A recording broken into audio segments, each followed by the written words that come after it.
Multi-hazards, protecting communities.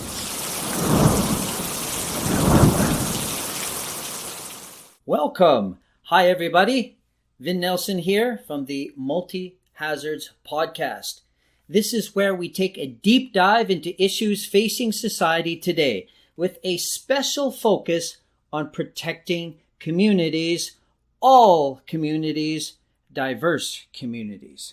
So our topic today is racism and conservatism in the United States of America and beyond, meaning this affects Canada and many other nations too, where white supremacy has been the dominant ideology.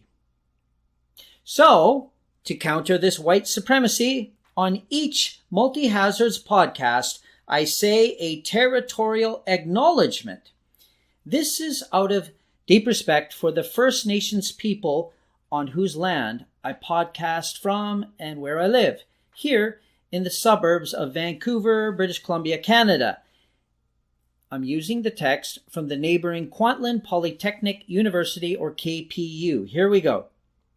We work, study, and live in a region south of the Stalo, aka Fraser, River, which overlaps with the unceded, traditional, and ancestral lands of the Kwantlen, Musqueam, Katzie, Semiahmoo, Tsawwassen, Kikite, and Coquitlam peoples. These are the names of various First Nations groups around me here in Greater Vancouver on the west coast of Canada. So my guest for today is Dr. Robert C. Smith. According to his university's website, his university is the San Francisco State University, Dr. Smith's bio reads as follows. Robert C. Smith is professor of political science at San Francisco State University, an honors graduate of the University of California, Berkeley. He holds a master's degree from UCLA and a PhD from Howard. He is author or co-author of scores of articles and essays and 10 books, including Race, Class, and Culture, a study of Afro-American mass opinion, Racism in the Post-Civil Rights Era. Now you see it, now you don't. We have No Leaders, African Americans in the Post-Civil Rights Era, African American Leadership, Contemporary Controversies and the American Racial Divide, Conservatism and Racism, and Why in America They Are the Same. And that's what we're dealing with today. John F. Kennedy, Barack Obama, and the Politics of Ethnic Incorporation and Avoidance.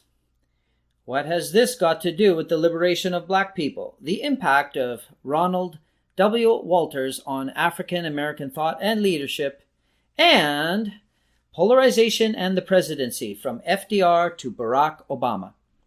So Dr. Smith is former associate editor of the National Political Science Review and general editor of the State University of New York Press African American Studies series. He has taught African American politics and American government for more than 35 years. Professor Smith is co-author of a leading textbook in the field, American Politics and the African American Quest for Universal Freedom, and the Encyclopedia of African American Politics. He is currently writing a biography of Ronald Walters, his mentor and longtime Howard University professor, who he argues is the most consequential African American political scientist of the last half century. In addition to his teaching and research, Professor Smith appears frequently on local and national radio and television programs analyzing American and African American politics. In 1998, he was recipient of Howard University's Distinguished PhD Alumni Award. And lastly, Dr. Smith's book, From the Bayou to the Bay, Autobiography of a Black Liberation Scholar, was published earlier this year by SUNY, or State University of New York Press. And then, drum roll please, Later this year, Dr. Smith's book, How Character Shaped the Trump Presidency, will be published by Lynn Reiner Publishers. Thus, without further ado, let's listen to the interview right now. So hi, everybody. This is the Multi-Hazards podcast, and I'm your host, Vin Nelson. And today I'm very excited. I have Dr. Robert C. Smith, Professor Emeritus. Am I saying that right? Emeritus from San Francisco State University. And I think they also call it SFSU. And we had a wonderful Zoom meeting a week ago to prepare for today. And it made me even more excited because Dr. Smith, he has a lot of knowledge about this area that we're going to talk about. And he's also asked me to call him Robert. So Robert, one of my first questions for all the guests is because we're living in this strange, and they call it unprecedented time. I'm wondering, how are you and the people around you coping with this pandemic here? Very well. I'm retired, and so I don't have to go out to work. And I'm usually home reading, writing. So it's not affected my lifestyle that much, because even without the virus, I didn't go out very much. I stayed home reading, writing. My wife does volunteer work, and she now is doing it by Zoom. So it's affected her a little bit more than I. But overall, we have been doing reasonably well. We got our vaccinations, and so we're doing okay. Okay, that's good. Yeah, I know it's been a very up and down time, and there's a wide spectrum. Some people are having tragedies, and other people, their life is even better. So it's just a very, very broad spectrum. So now the reason we connected is because I found there's your 2010 book, and the title just kind of blew me away. It's Conservatism and Racism, and Why in America They Are the Same. And I see that I looked at your San Francisco State University webpage. It said you've written books since then, and that's exciting. I see you got it's like an autobiography too there. Mm-hmm. And yeah, now I do think this 2010 book, honestly, it seems to be even more relevant today in 2021. And even for Canadians, because we have a lot of kind of mirroring that happens in our country for whatever happens in your country, even though our population is not even as much as the state of California. And I think other nations too, we are affected by whatever conservative or progressive movements happen in the United States. So, Robert, I'm just wondering, why do you think that, or do you think, first of all, that this book has stood the test of time, and why not? Well, conservatism in the United States and around the world, it remains a dominant ideology in many places. If not the dominant ideology, it certainly is an important ideology in most places around the world. And so I think to talk about conservatism is important in and of its right, because generally politics in most of the world is between left and right, conservatism and liberalism, socialism. And that's, I think to some extent, conservatism in some places around the world, including the United States, is increasing in its influence on politics.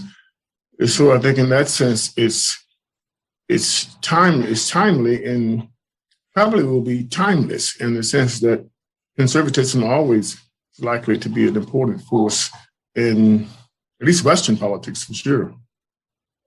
Yes, definitely. Now, would you say, or what would you say your argument from the book is in a nutshell? Because I read it last week. I was speed reading it every night, for a while, and it was really deep. I mean, I was telling you that it was even in my dreams a couple times. So, but what would you say in a nutshell what your book is about? Well, the argument is, I should say, I decided to write the book shortly after President Reagan's death. And I did a number of radio and television interviews where the question was, why was there so few Blacks in the lines to mourn the president? And my answer was not that President Reagan was a racist, but that he was a conservative. And very few Black people could mourn the death of a very conservative president, and call almost iconic conservative president, because in effect, conservatism and racism were the same in America. And I developed that argument in the radio and television interviews. And of course, it caused a lot of consternation and difficult to really make the point even in an hour-long interview. So that led me to actually lay out the argument developed in the book. The argument is not that, and I should make this clear at the outset, not that conservative persons, individuals are racist, but that the ideology of conservatism in America, and again, I emphasize in America, this is not necessarily the case in Canada or France or Germany, but conservatism in America is the equivalent of racism for two reasons. One, and this is likely the case everywhere, conservatism as an ideology is always a defense of the status quo or a defense of tradition. Or if it's not a defense of the status quo, it says if you're going to change the status quo, it must be gradual rather than radical or rapid. In America, to defend the status quo from the beginning until almost now, to defend the status quo was to defend racism. And so people who were conservative, just in the sense we wish to conserve what is, necessarily became racist because what is in America was racism. And a lot of persons who were conservative on those lines. Not that they were necessarily racist, but they were conservative and traditionalist and gradualist. The second reason that conservatism and racism in America are the same is that conservatives believe in the principle of limited government. Ronald Reagan used to say the only lawful functions of government, national defense, maintain law and order, enforce contracts, and nothing else. Leave free people alone to do whatever they wish. This very limited notion of government is embodied in the US Constitution to some extent. So to the extent that ending racism required the federal government to take action, then conservatives in America in principle said no, not because they were racist, but because they said the federal government has very, very limited power. The power to deal with racism under the Constitution is left up to the states. We believe in states' rights. So to take that position as a doctrinaire conservative is the same as racism, because they said the federal government did not have the authority to integrate the schools in Alabama, to integrate lunch counters, to do anything to guarantee Black civil rights in any place in the country that a state did not wish to do so. That was the position of Barry Goldwater, Ronald Reagan. In the 1960s, they opposed every civil rights law. They said not because they were racist, but because they were conservatives, believing in limited government and states' rights. So those are the two kind of axes: preserving, defending tradition and the status quo, and then defending this notion of the limited role of the federal government in the United States. Right. A quick question about that. Now, does it mean limited role of state governments, or are they only focusing on the central government? Central government. That is, Barry Goldwater said in Arizona, he supported civil rights legislation, which he did. He was actually a member of the NAACP. But he said, I cannot do it at the federal level. It's up to each state. If Alabama wishes to maintain segregation, I don't like it, but there's nothing the Congress is able to do about it. Ronald Reagan took the same view. In California, they passed a law prohibiting discrimination in the sale and rental of housing. It was a California state law, not the federal government. Reagan opposed that on the conservative principle of property rights. that people had a right to dispose of their property as they wished. And if they wished not to rent or sell to Black people, the state of California, which had the authority to do so, should nevertheless have not exercised that authority. Again, this notion that conservatives generally give to the primacy of property over liberty. They view property as a key aspect of liberty. Right. So basically, some states at the end, they could be racist, and then others could be less racist if you just kind of leave it up to the leave it up to the states. Regions. In New York, no laws requiring segregation. In fact, laws requiring integration. And then in North Carolina, the opposite. And under the American Constitution, conservatives in America said that's the way it should be. And we have to defend the constitutional principle of limited government and states' rights. The effect of that was, of course, to oppose all the civil rights laws of the 1960s. Right. Well, it looks like they should have changed the name. Instead of United States of America, it should have been segregated or very different States of America. Yeah. So now I'm wondering about day one.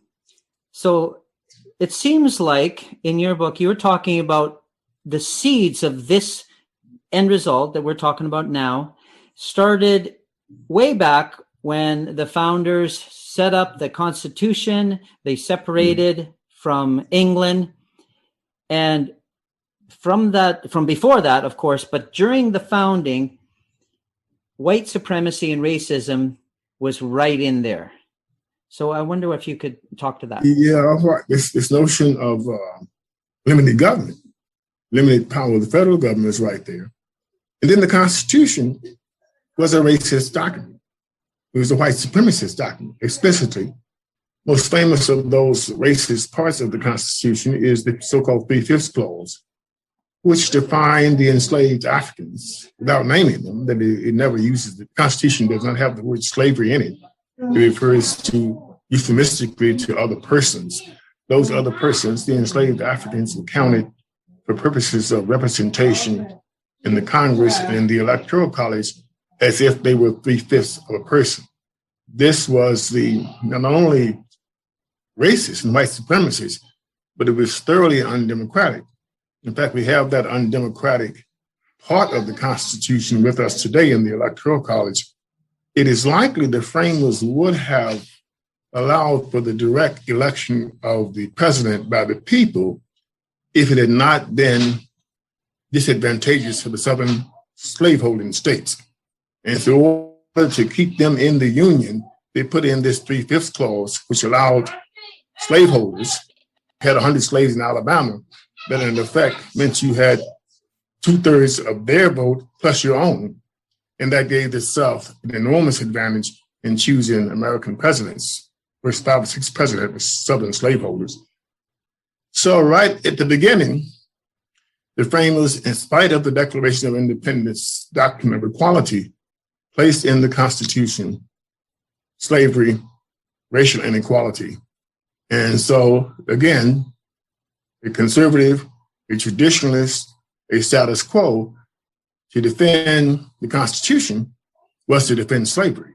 And that was the case until the Civil War.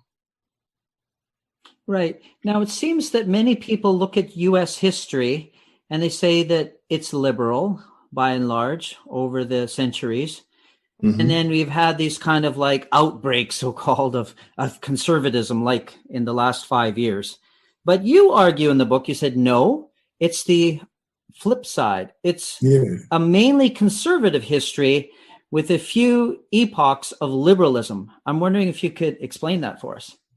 Yes, the framers were, at least a number of them, were quite enlightened and gifted men. They were all men, white men. And they read philosophy and history and used that philosophy and history to guide them in structuring the government. And their main philosophical source of this notion of limited government, property rights, was John Locke, the philosopher, English philosopher John Locke. And so they took Locke's ideas about limited government and made them a major feature of the U.S. Constitution. But Locke is also the father of Western liberalism. this idea of government by the people, the rule of law, religious toleration. Locke, in his writings, is ambiguous on slavery. He's not, but he said this notion that we hold these truths that all men are created equal and endowed by their creator with certain inalienable rights, life, liberty, and he said property. That's the first line of the Declaration of Independence. That's a Lockean line. So philosophically, Locke is committed to the equality of all men, as he said. So the United States, in that sense, is the quintessential liberal society, a society that believes in democracy, limited government, rule of law, freedom of the press, religious toleration. In that sense, all Americans are liberal. There's no Burkean conservative tradition in the United States. We're all liberals in the Lockean sense. But in the ideological sense, that's the philosophical sense of liberalism. In the ideological sense, Americans are also Lockean conservatives. Limited government, primacy of property rights, and leave free people alone to succeed or fail on their own. So therefore, the notion of a welfare state, or the government providing healthcare or housing, is anti-Lockean. And Locke said, purpose of government, protect life, liberty, and property, leave people alone, knowing full well the consequence of that will be enormous inequality. But inequality is the price of liberty, or the result of liberty, of free men doing what they can do. Some will rise to the top and some will sink to the bottom, and the government should not interfere. Individuals might interfere, Locke said, the church, Christian charities, but the government should not take the resources of one person through taxation in order to provide benefits to another person. That's a Lockean idea, that's a conservative idea, and has dominated American politics, except for the period of the New Deal in the Great Society. Essentially, conservatism, in the ideological sense, has been dominant in American politics for most of our history. Again, with those two big exceptions, FDR's New Deal and Lyndon Johnson's Great Society. Mm-hmm. Now, it seems like, when they do the Constitution, it's like a board game. But the problem with this board game is you're giving one group 90% of the resources in the board game, and then you give the other group 10%. And they said, it's kind of like, okay, now play the game and see who wins. It's like, well, if you even it up and gave each group 50-50, maybe, and then you kind of do a hands-off approach, it would maybe work out, maybe. But when you're starting off one group like as enslaved, and then the next century, you kind of de-slave people, and then you say, okay, now rise to the top. But it's still the other group ruling in the white supremacy has all the resources, has all the property, has everything. It's just mind-boggling how you could think that'll ever work out to be equal, even in 1,000 years. So, well, of course, you just made implicitly the argument that African Americans in this country have made since the Civil War, since the end of slavery, actually before. And that's the notion of reparations, that the only way you can possibly achieve any racially egalitarian society, given the history, is to have some kind of program of reparations where you systematically seek to equalize the resources of the two groups. At the end of the Civil War, they called it 40 acres and a mule. The notion was to take the property of the slaveholders, divide it into 40 acres, and give it to the previously enslaved people, and that would give them the economic basis to eventually be in an equal status with whites. That, of course, went nowhere. And so now, even today, a lot of African Americans still talk about reparations as the only means to make this board game fair. Right. And then if you go back to the board game metaphor, the problem is the board never belonged to Europeans or Africans or anybody else. It belonged to the indigenous people. So it's like their board was stolen from them by the Europeans, and now you're trying to do this great experiment of nation building, but it's somebody else's board, not your own. So it just seems there's a lot of contradictions here. Well, go back to Brother Locke, John Locke on that. Locke claims that God commands men, he said men, to cultivate the earth. That's a divine commandment. And he claimed the Native Americans did not do that. They left the land uncultivated. They lived off the fruit of the land rather than making fruit of the land. And that was his justification, his rationalization for seizing the land of Native people. They were violating God's command to make productive use of the land. He has a phrase, 100 acres of land in England produces more than 10,000 acres in the United States under the indigenous people. Therefore, this is ungodly. And so they actually, in the same way that religion and God was used to justify slavery, that is, God commanded the enslavement of the Africans because they were the cursed people in the scriptures. And therefore, this is carrying out God's will. That same notion, it was carrying out God's will to seize the land of the native peoples and make it productive, because that's what God said men were commanded to do. So the apparent contradiction, the real contradiction, they rationalized on Lockean and often religious grounds, the founders of the United States. Right. Well, it sounds like ideology. You can kind of make up whatever you want. And then if you don't have science to back you up, you've got to find something else, right? Well, of course, they eventually went to science and claimed that they had proof that Africans and the native people were an inferior people because they had smaller brains or they didn't do well. So it's been an intricate ideology, this ideology of white supremacy. This is very important in the American case, not so much, say, in the case of South Africa, or perhaps even in the case of Canada. The United States, at its beginning, set up a paradox, a contradiction. It said, on the one hand, we believe all men are created by God equally and then entitled inalienably to their liberty. At the same time, they were taking away the liberty of the African peoples. Being rational, enlightenment men, they had to find some way to justify that. So they went to Locke and they went to the scriptures and they went to science to justify the unjustifiable by saying this is okay because these people are cursed by God, or they're savages, or they're not doing God's will in terms of use of the land.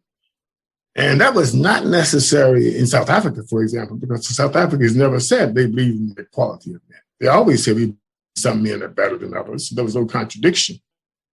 They set up this contradiction, which is still part of the ongoing history of the country today, this tension between this doctrine of equality and the treatment of Africans, native peoples, women, trying to balance. Right. Now, you put the title out, Conservatism and Racism and Why in America They Are the Same. Now, a lot of people would just say Republican Party and racism and why in America they are the same. But it's not, you're not saying that, because I read your book and you were saying that even the Democrats, prior to the 1960s, they were the main sort of holder of racism. And then it seems in the 60s, I think with Wallace, he was campaigning against, who was he campaigning against? Was it Kennedy or Nixon? Goldwater campaigned against Johnson and Wallace campaigned against Johnson. Okay. But it flipped during that time. And so the Republicans became the main sort of racist party. And then Reagan just kind of nailed it down. And he said, okay, this is our movement for the next few decades. And then, of course, it has its maturation in the sense, I suppose, in President Trump, who simply follows that long line that goes back to Wallace and Goldwater and Reagan in the 60s and then through the 80s until the present. The Republican Party now, the Republican Party in the 1960s, well, put it another way, the main source of opposition to civil rights legislation in the 1960s came from the Democratic Party, because the Democratic Party, Southern Democrats, were the main core constituency of the Democratic Party going back to the Civil War. And so Republicans sometimes will say today, in response to Democratic partisanship, that the opposition to the civil rights legislation in the 60s didn't come from us. It came from you guys. It came from Southern, conservative, racist, segregationist Democrats. That was true. And then when the Democratic Party in the 1960s under Kennedy and Johnson embraced the cause of civil rights, President Johnson said at the time, we've just lost the South 4 generations, because he knew the South, once the Democratic Party embraced racial liberalism along with this economic and social welfare liberalism, the Southern whites would leave.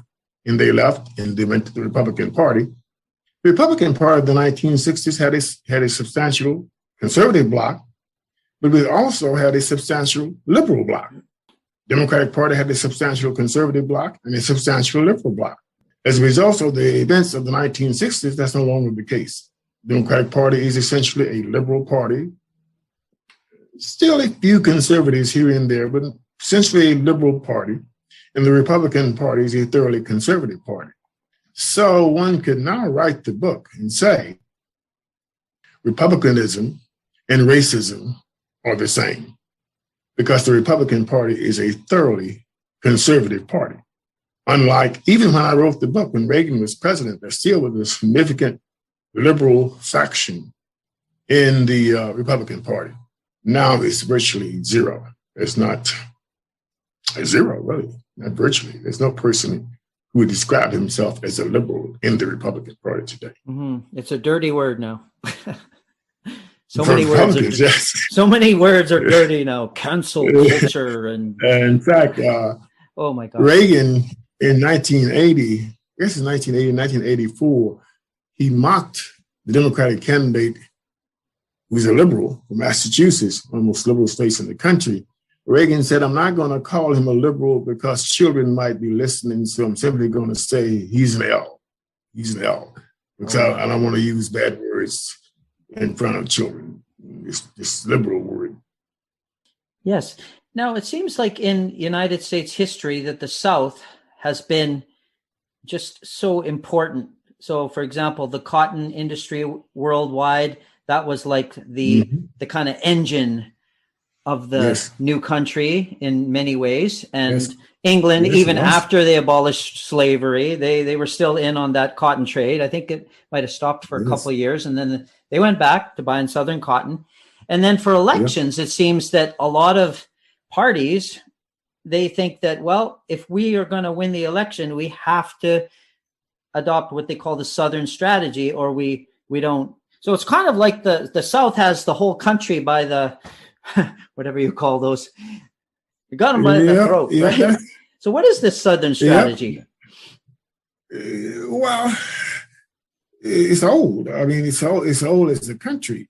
As I said earlier, if it had not been for the Southern strategy at the Constitutional Convention in Philadelphia in 1776, then it's likely the president of the United States would be elected directly by the people, which of course would have meant that Donald Trump would not have become president.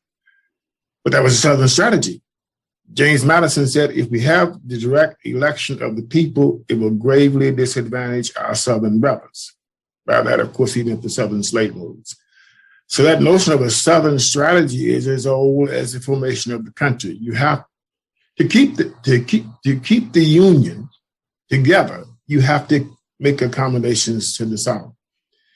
And the South tends to vote as a bloc. From the Carolinas over to Texas, this is the white South, tends to vote as a bloc. So if you get the South as a part of your party coalition, you have a substantial block of electoral votes at the outset. And then you go to the battleground states, you win 2 or 3 of those, and you essentially have won the presidency. And so that has been the pivotal role of the South in American history. And of course, we know that when you say the South has a pivotal role in determining American politics, you're talking for the most part, historically and today, about racism. The South, of course, historically the seat of slavery and segregation. And even today, Southerners, particularly rural Southerners, tend to be more racist in persons in other parts of the country. So a Southern strategy implicitly is an appeal to racism. You have a Southern strategy, that's a strategy to openly or subtly appeal to the most racist segment of the country historically and even today. Right. And didn't that influence the Western expansion? Because I was reading that a lot of Southerners actually, they migrated to the middle and the west of the country, and they kind of spread this Southern ideology all to the west part. Mm-hmm. Even as far as California. One of the animating reasons for what some historians call the wicked Mexican-American War was to seize northern Mexico in order to expand slavery. That was the notion. Okay. Way to keep the South in balance with the North was to go west and make that like Texas and slave territory. That was a huge fight because people who opposed the Mexican-American War, one of the reasons they opposed it, Frederick Douglass, for example, the great abolitionist leader, opposed it because he knew the purpose of this war was not any kind of manifest destiny. The purpose of this war was, again, a Southern strategy to allow slavery to expand into Texas in the Southwest, if that was possible. That was really one of the precipitating factors of the Civil War, because Lincoln said, I'll accept slavery where it is. I'm against it. I think it's wrong, but I'm not going to try to do anything about it. But I will not accept its expansion beyond where it is. And that then became the source of ultimately of the war.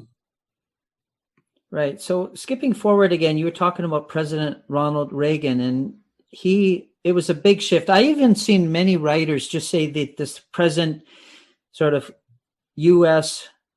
2021 form of capitalism and just the whole economic system, a lot of it came from the policies of President Ronald Reagan. And you were arguing in the book that his policies really, really hurt African Americans more than ever before. And yet they did interviews with President Reagan until his final days, and he just swore again and again that he is not racist. I've got so many, neighbors and friends who are African Americans. I am not racist. But you're arguing in the book, it's not what he said. It's not, maybe who he hung out with, but it's his policies. So how did that change? Right. I have read as much as I can about Reagan in the Reagan Library and biographies, and there's no direct evidence that Reagan was a white supremacist. That is, that he believed in the inferiority of Black people, or that he was a racist in the sense that he wanted to subordinate Black people. And of course, he claimed he was neither. We know, for example, that Richard Nixon was a white supremacist, that Harry Truman was a white supremacist. Reagan, the record is just, to the extent that the record we have suggests that he was not. But again, this gets back to this notion of conservatism and racism is the same, because Reagan is considered a consequential president because he was the first president elected since Franklin Roosevelt to challenge the New Deal. Richard Nixon, when he was elected president, accepted the New Deal, accepted the power of the federal government, and Dwight Eisenhower did as well. Reagan did not. He said the New Deal was fundamentally a departure from American traditions, and he challenged it. And that made him the iconic Mr. Conservatism, until Trump at least. It made him the emblem, the symbol of conservatism, because he said, I want to go back to the founding principles of limited government, states' rights, property rights, no welfare state, let free men succeed or fail on the arm. He was elected, and that made him the kind of totem of modern conservatism. In doing that, however, his policies, anti-welfare state policies, had a disproportionately negative effect on African Americans. Reagan wanted to cut Social Security. Social Security is a program for the elderly, and related to it is Medicare. And that program, in a weird kind of way, is viewed by whites as theirs. It is a program that you pay into all of your working life, and so you've earned it. It's not welfare. It's something that you have earned by putting your money in from the day you start working until you quit. And that's not a welfare program. That's mine because I paid for the work of my work experience. But welfare, aid to families with dependent children, food stamp, housing programs, these are welfare programs because people get them without making any contribution to them. Those programs go largely to poor people. Poor people in America are disproportionately Black. So when Reagan came in, he didn't touch Social Security, didn't touch Medicare, the most expensive programs in the American welfare state.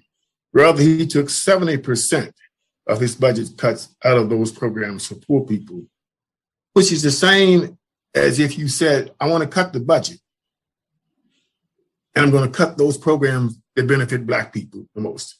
They didn't say that, of course. That's what they did. It's the same as if they sit around the budget table and said, okay, guys, we're racist. Let's cut the programs that help the Black people the most and leave alone the programs that help the white people the most. They wouldn't say that. I don't even think they thought that necessarily. But the effect of those policies, leave Social Security and Medicare alone, go after the programs that disproportionately go to poor people who are disproportionately Black, had a huge consequence in creating or exacerbating racial equality in the 1980s, something we are still living with even today. Because, of course, that became the mantra of each subsequent president, Republican president. Don't touch Social Security, don't touch Medicare, go after those programs that are very unpopular among whites and that very disproportionately benefit African Americans. Right. So I think this is important for just politics everywhere, is that don't look necessarily at what politicians say, but look at the end result of their policies on particular groups of people. And Yes. When you look at their platform, you always have to be thinking, like, what is at the end of the pipeline? What is the end result? When it comes to the speech, when they talk about their platform, there's something people call as dog whistling, which means that, it doesn't sound overtly racist, but they know that this policy will hurt, say, African Americans, it'll hurt Latinos, it'll hurt indigenous peoples or others, even poor whites, it'll hurt them, but they're not going to say it clearly. They're just going to do what they call dog whistling, where humans can't hear the whistle, but dogs can. Just certain people can hear it. Everybody else is kind of like, oh, that sounds very vague. But it's kind of like signaling certain racist groups of people. So I'm wondering if you could explain this. Ian Lopez has a book of that title called Dog Whistle Politics, in which he makes the points that you just made. In my writings and others, we refer to it in terms of race as institutional racism, where you look at not the intent of the policy, but you examine the consequences. The policy can be neutral on its face, racially neutral on its face, but nevertheless, its effective consequences can be racist. And an often cited example is the drug laws in the United States. Facially, punishing persons who get high on using crack cocaine versus punishing people who get high on powdered cocaine. A 100-to-1 ratio in terms of the level of punishment for using crack versus powdered cocaine. Huge disparate racial effect. And when you ask people, well, why did you write this law that has such a negative effect on Black people, including some Black members of Congress participated in writing that law, they said, it has nothing to do with race, it's that powdered cocaine is safer than crack cocaine. And therefore, we were simply trying to protect the health of people who are making this distinction between the two drugs. The consequence of that, of course, was the mass incarceration of Black people over those periods of years for using their drug of choice versus white people using their drug of choice. Almost as if they said, let's punish Black people more for getting high than we punish white people for getting high. That's not what they said, but the consequence of the drug law had that institutionally racist effect. Right. Now, I think we're all, even Canadians, believe it or not, we're like living half an hour from the US border, but we're in trauma after 2015, I could say, until just a few months ago, where a lot of people are in trauma. I think even the conservatives are in trauma because, they didn't get what they really wanted after all these years, right? So I'm wondering about President Donald Trump. How did he manifest, say, these two things, the Southern strategy and dog whistling? Well, the Southern strategy, he doesn't have to. Once the Republican is nominated, once someone wins the Republican nomination, they're going to carry the South. So there's no, that was one of Reagan's legacies, making the Southern states a reliable, in fact, a core part of the Republican coalition. Trump said we want to make America great again. That was his slogan. Actually, a slogan that Reagan first used back in the 80s, make America great again. And why is America not great now? And when was it great?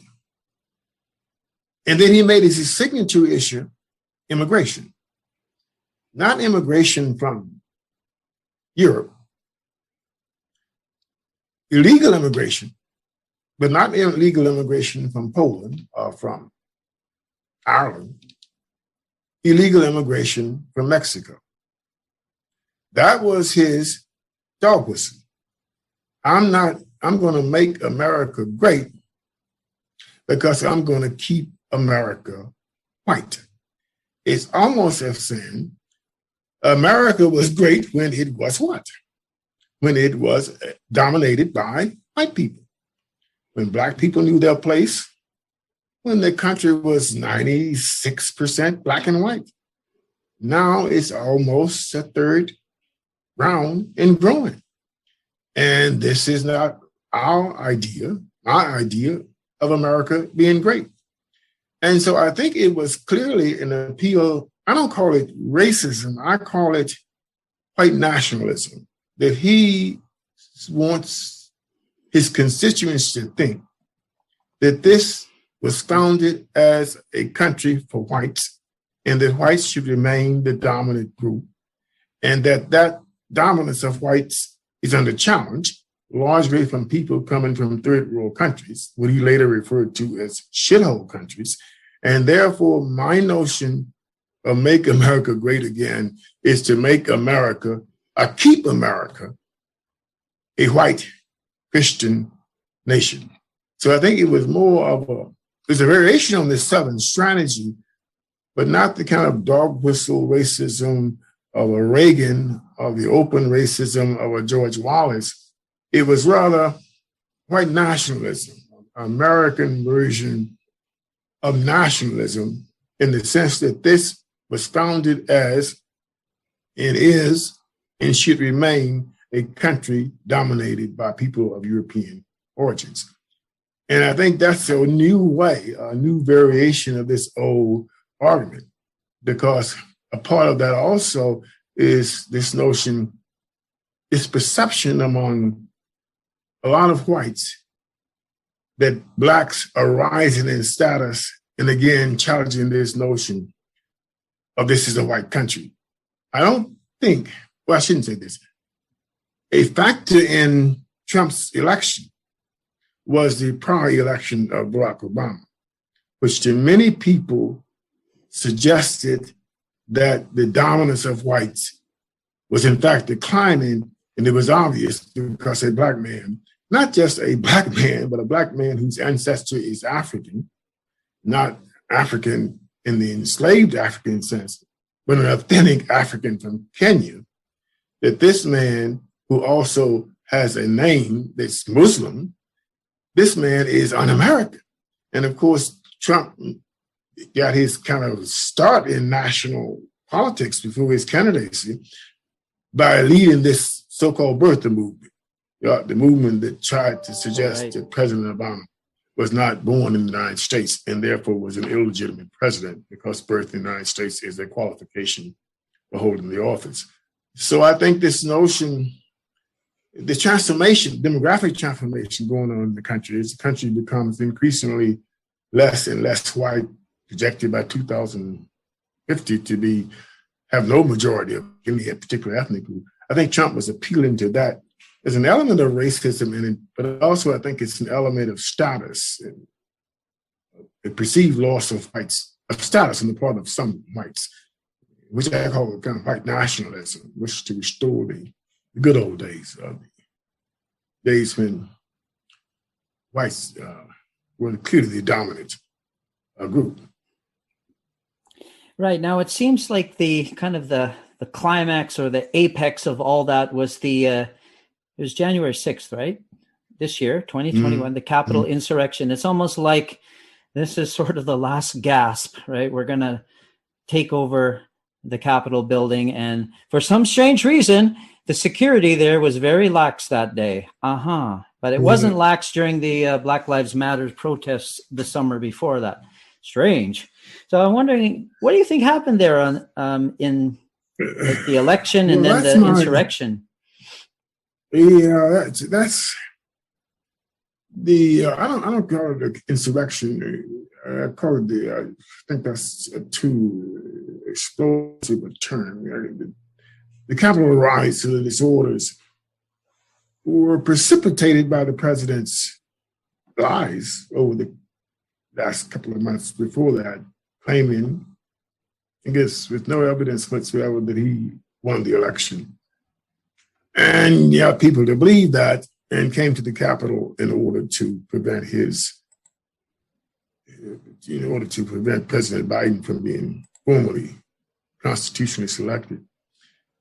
My fear is that this might be ominous for the future. If you look at the demographic trends, if you look at the trends ideologically, the Republicans' constituencies are declining, and the liberal Democratic constituencies are increasing. And except for the malapportioned Senate and the malapportioned Electoral College, if you look just the next couple of elections, it is very difficult to see the Republicans winning a majority of the popular vote.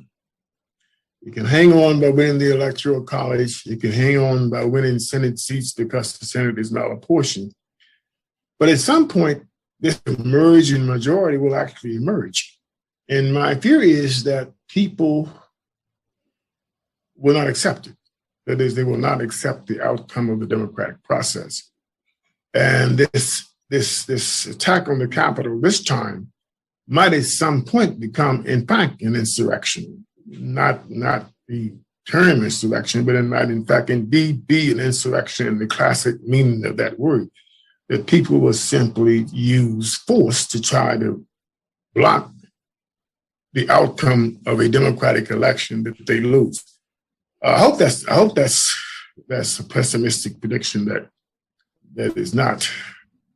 will not come true, but certainly I think